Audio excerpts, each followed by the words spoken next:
Stage 1 completed, the remaining 93 riders transfer to Leeds, and it's here the recovery process begins for the next stage. It's now that the need for a good team management and support system is evident. Most important is that the massages that take the lactic acid out of the muscles so they have a better recuperation for the day after. After the massage comes the refueling process. Each rider will have burnt around 6,000 calories on that opening stage. Outside in the hotel car park, the mechanics will have to wait for their dinner. The team bikes need cleaning and preparing. At this time of night, it's a rider-free zone. We'll never have a bike rider come to us and stand over us and watch us fix his bicycle. They don't do that. First of all, they're too tired. And secondly, they need to go and have a massage and eat dinner and have a shower, what have you. But they trust us. So that's our responsibility is the bicycle, and they trust that. And this is what all the preparation is for. The next day is 172 kilometres through the beautiful Yorkshire countryside, including the first category climbs of Holme Moss and Snake Pass, before the finish in Sheffield. After breakfast, the final preparation is the team talk, and behind this door, John Herity is giving his to the British team. All right, the climbs are not particularly difficult, even though there's a couple of first category climbs at the end there. Charlie, you're still going for the GC classification. Nothing's changed since yesterday's result. Russell, you're still looking out for the hotspot sprints, but given that that guy got as many points as he did yesterday, we'll just have to play that one a little bit by ear today. I'd like Paul and Chris to look after Charlie, certainly in the first part of the stage. For you two, I want you to try and get in the early move, similar to what went yesterday. Given the way that the peloton rode yesterday in the major teams, I think they're going to allow something to go again. So when I come across race radio and let you know that the peloton's eased up, that's when you want to really, really press on, get as much maximum time as possible when the peloton's allowing you to do it. All right? And no transfer at the finish today either. Glorious weather here in Millennium Square in the city of Leeds, ready for the start of stage 2. One non-starter today, Axel Merckx, the son of the great Eddie Merckx, and of course Axel just won himself a bronze medal in the Olympic Games. Well, the general talk among the riders has been that today is the day of selection, and that means in cycling parlance, wherever they finish today, that is likely to be the position they will defend all the way to Westminster. Oh, lovely. Looking forward to it today. I don't know, is Holme Moss hard? He'll soon find out, and believe me, it's very tough. It is the highest peak in the event. Early attacker here, Ben Day from MrBookmaker.com, the Australian that's gone clear, and despite the team talk, there's no representation from Great Britain, but it is early days. Well, a long, hard stage today, Hugh, as you mentioned, and two of the longest climbs of this race, so it's going to be the only chance for these teams to try and stop the sprinters taking full control. Here are the two chasers. This is Leblacher from France, from Credit Agricole, and Chris Baldwin from the Navigators team. 28 years of age then, Baldwin.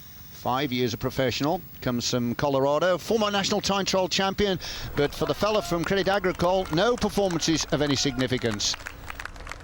The main field are already 10 minutes back. Well, it's already starting to string out here. It's a long, hard climb, and it looks like they're going to try and keep everybody pinned in place. Vociferous support from the roadside. Good job those railings are in front of them. Now then, we're on to the early stages of Holme Moss, the highest point in the tour, and a 3-mile long climb. Last of the summer wine country this, and it certainly is going to stretch the riders. Well, it's quite a daunting spectacle, and I have to say I'm glad I don't do this anymore. I know just how hard climbs like that can be. So Yorkshire Ford have provided us with a perfect racing course today. There's Ben Day. He's been out in front ever since the opening miles, and he really is amassing loads of points in the King of the Mountains competition, enough to deny Urquhart the lead if he keeps this kind of attack on. Well, he worked hard yesterday, he's working hard again today. Obviously, he decided that you need to put your marker down early in this race and try and get in a winning move. 8 minutes and 32 seconds, the advantage, and now the CSC team that managed by Sean Yates come to the front. Well, they may very well be working for Nicky Sorensen, but they've got such a strong team overall, they could launch any one of their riders up the road and then put themselves in a defending position. But they can't do that until they get these three back. Nearing the summit now. Look at this, it's just like the Tour de France, isn't it? A sea of faces. The riders are riding through a cacophony of support. Ben Day continues to tap out the rhythm at the front. Leblacher tight in the wheel, and then our rider from the Navigator squad, Chris Baldwin. Baldwin certainly looking the most comfortable of the three there, but we'll have to see whether they're going to contest this top summit finish, or are they just going to work together and think about the overall prize. Well, the interesting observation of these three is that they all finished in the same group that sprinted for the stage victory in Manchester, won by Zanini. In fact, there were 79 in that group, so at the moment they're going to go right to the top of the GC chart if they can stay clear. Day looking very strong. Field at the back beginning to split, Chris. Well, we did think that this would happen. We've got Clodden there, Tour de France rider, excellent condition, still carrying some of that form over. He's moving towards the front, whereas Zanini, well, this isn't his kind of territory, Hugh. He loves it when he's sprinting for the line, doesn't he? He will not like this at all. The yellow jersey certainly going to change hands today. That's an interesting descending style. Well, he's trying to make his form as small as possible and aerodynamic, but I certainly don't know if it's comfortable.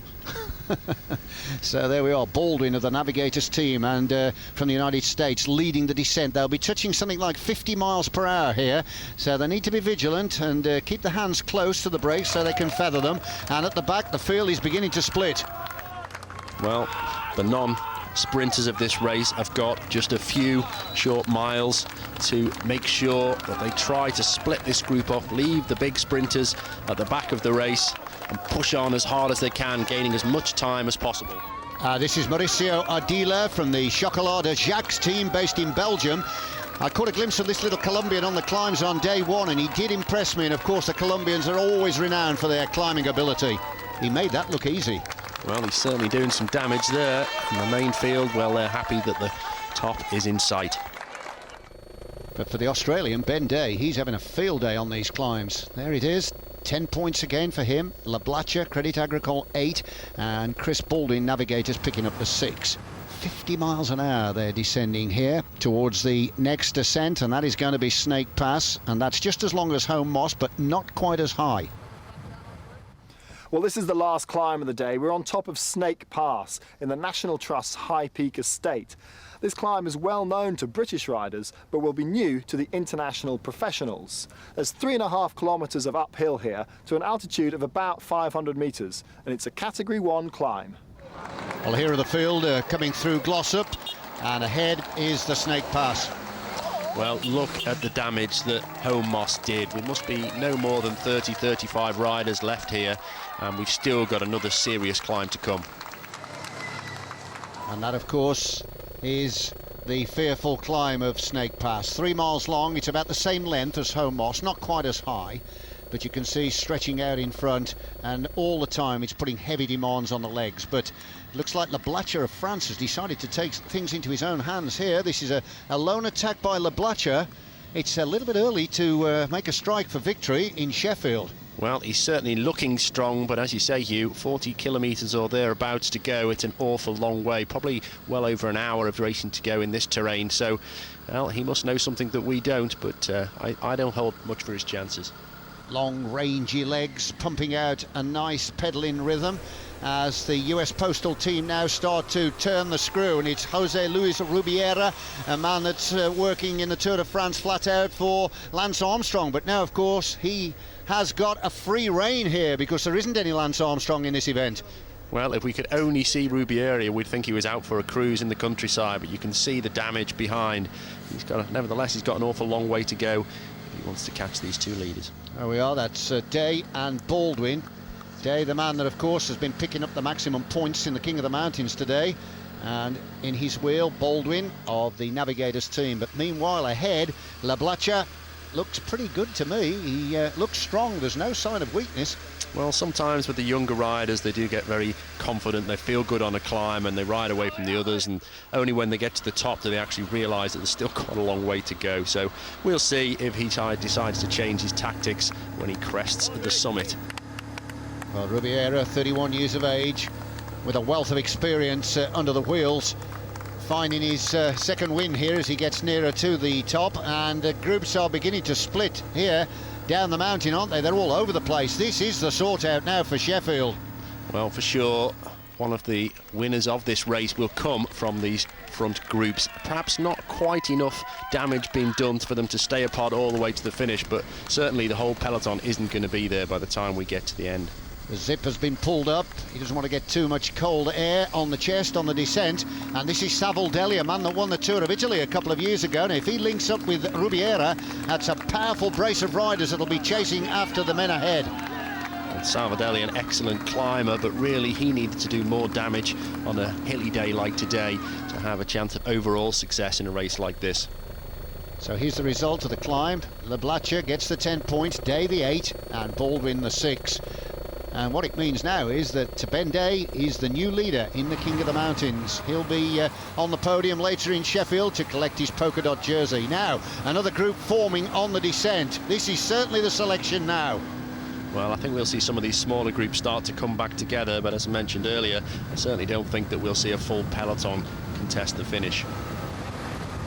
Just looking back to see if anybody else is in the frame. That's Charlie Regalius from the Great Britain team, a man that contested the Olympic Games in Athens, and Ardila is also there. So the little Colombian is second wheel back now, just coming through to take his turn on the front. Meanwhile, some advice being given to Leblacher at the front. Well, perhaps that Denny Roux, likely to be driving the team car there, he might be giving his young rider a little bit of advice, perhaps telling him that this group is coming up and he should save his strength for later on in the day. So there's the group. Savoldelli just swinging over to surrender the front for the rest to take their turn, but Leblacher knows he's going to get company, and here it is. The express train is about to pick up Leblacher, which gives us a very nice strong group at the head of the field as they near Sheffield. Well, a group of 8 is a good size, but just in the distance there we could see the remnants of the peloton, so I think it'll swell a little bit before the finish. 2 kilometers to go. Everything to play for here. Dia is in this group from Colombia. Noyens is also there from the Quick-Step de Vitamont, Savoldelli, Leblacher, Rubiera, Sorensen on the CSC team, and Chris Baldwin of the Navigator squad. And of course, no clear favourite for the sprint here, because as you would expect after that kind of terrain, there's no pure sprinter left in the hunt for the finish. So this is going to be an interesting one to watch. Savoldelli beginning to come through. Rubiera in the wheel of Savoldelli. Slipping back on the inside is Ardila. Now then, Rubiera also comes to the front. They're weaving their way through the streets and getting ever nearer to the finish. There is the 1 kilometre sign. Well, the back might be the place of choice, so you can get a surprise jump on the other riders. Everybody's thinking about how to play it now, and of course the next group is bearing down on. They're losing time all the time. About 10 seconds, I would say, they've got over the next group, and looks like this is going to be the group that contests the sprint finish. I'm just looking ahead here. It looks like we've got an attack developing off the front. Yes, we have. One rider going away. That's perfect timing. The elements of surprise establish a little gap, and then the rest falter a little bit, and once they do falter, you have made distance between yourself and the rest. Good move. Well, it was Rubiera that made the mistake there. He decided to swing over. That moment's hesitation with hundreds of metres to go, and that could be all that he needs. Now then, who is it that's gone clear? I think it's the little Colombian, Ardila, because I can see the rest clearly, and he is the smallest. Yes, it is. This is Ardila riding on the Chocolat Jacques team that's going to take the victory. Brilliant piece of riding here, and this will be one of his only victories. He's had a stage win in the Tour of Sweden, and he's won a stage in the Tour de l'Avenir, but now he wins stage 2 of the Tour of Britain, and it looks like he's got about a second advantage there over Nick Noyens of the Quick-Step de Vitamont team that led the group through. Now these are the riders in the next group, and it looks like Alberto Braggio, the Argentina, riding on the Paneria team, takes that sprint, and they are 10 seconds back, so a useful move, And here we are. This is the winner of the stage. It's Mauricio Ardila, the little Colombian from Chocolat Jacques. Oui, c'est surprise parce que normalement c'est une course séparée par les grands-pères et il y a l'occasion qu'un petit groupe devant et dans le final je suis fort et comme ça j'ai gagné l'étape. 1 second the margin of victory for the 25-year-old Colombian, his first victory of the year. Belgian Nick Nuyens and Italian Paolo Salvodelli take second and third. Further down, Roger Hammond was again the leading British rider. Ben Day finished 24th after a tough day on the attack, during which he led over 3 of the 4 climbs. If I'd realised that the roads were going to be so tough, actually, I'm not quite sure I would have.